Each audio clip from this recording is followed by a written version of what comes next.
Ankstyvą pirmadienio rytą iš Vilniaus į Kišiniovą išvyko Lietuvos mažojo futbolo 6x6 rinktinė. Gegužės 8-12 dienomis Moldovos sostinėje vyks SOCA mažojo futbolo Europos čempionatas, o jame po 8 metų pertraukos startuos ir Lietuvos futbolininkai. Lietuvos mažojo futbolo rinktiniai Europos čempionate diriguos treneriai Mindaugas Grigalevičius ir Giedrius Brazaitis. Šių trenerių dueto vedama rinktinė pernai pasaulio čempionate pasiekė pirmą atkrintamųjų varžybų etapą.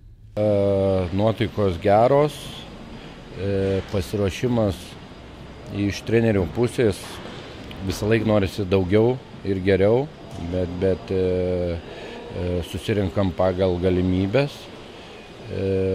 Tikslas, manau, kad tik tai visiems vienas, patekti į penketuką ir kad galėtumėm ramiai ruoštis pasaulio čempionatui.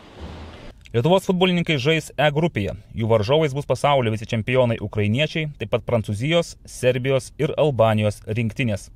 Kovas lietuviai pradės trečiadienį rungtynėmis su Ukraina ir Prancūzija, ketvirtadienį išmėgins jėgas su Serbijos, o penktadienį su Albanijos rinktinėmis. Savaitgalį pajėgiausios komandos atkrintamosiose varžybose grumsis dėl medalių. Europos čempionate 2013 metais debiutavusi mažojo futbolo rinktinė paskutinį kartą su pajėgiausiomis senojo žemyno ekipomis grūmėsi prieš 8 metus.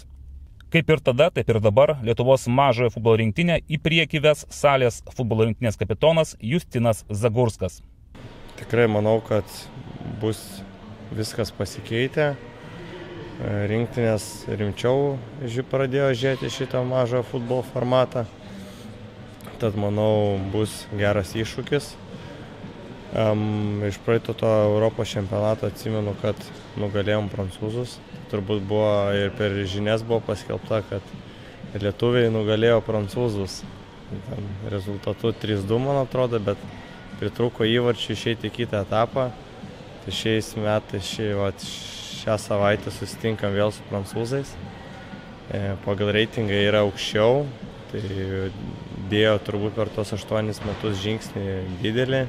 Žingsnius, bet ir mes važiuojam nežiūrėti, kad Prancūzija futbolo šalis, o duoti kovą ir išeiti į kitą etapą. Labai sudėtinga kažką pasakyti apie serbus ir albanus, bet ukrainiečiai ir prancūzai grupės favoritai ir pagal reitingą aukščiau, tai šitos dvi tokios rinktinės jau stipresnės, manau, bus, o dėl albanų ir serbų sunku pasakyti, nes neaišku, ką atsiveš. Kišiniove rinktinės grumsis ne tik dėl nugalėtų titulo, bet ir dėl kelialapių į 2024 metų pasaulio čempionatą. Lietuvos mažojo futbolo rinktinės vadovo Tomo Butkaus teigimu, pasaulio čempionate Europos rinktinėms skirta 20 vietų, bet 15 kelialapių jau pasiskirstė nacionalinių rinktinių reitinge aukščiausias vietas užimančios komandos.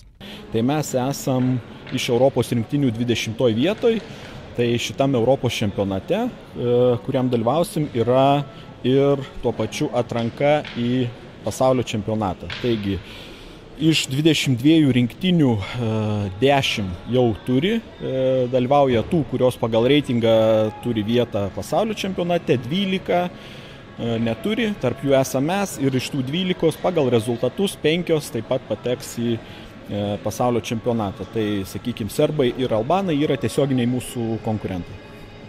Komandų lygis iškart galim suprasti, kad tikrai bus daug aukštesnis negu pasaulio čempionate, nes nebus tokių komandų iš tolimų kraštų kaip Afrika ar ten ir ta pati Pietų Amerika, nes vis dėlto madas, kaip ir futbole ir mažajam futbole demonstruoja Europos komandos. Tai taip sąlyginai iš kokių 25 reitinguotų aukščiausių komandų, jos didžioji dauguma yra iš Europos ir ten įsiterpia tik tais brazilai, amerikiečiai ir meksikiečiai. Visos kitos daugmaž rinktinės yra iš Europos, taigi iškart tai gali sakyti, kad lygis visiškai kitas, tai tikrai laukia rimti iššūkiai.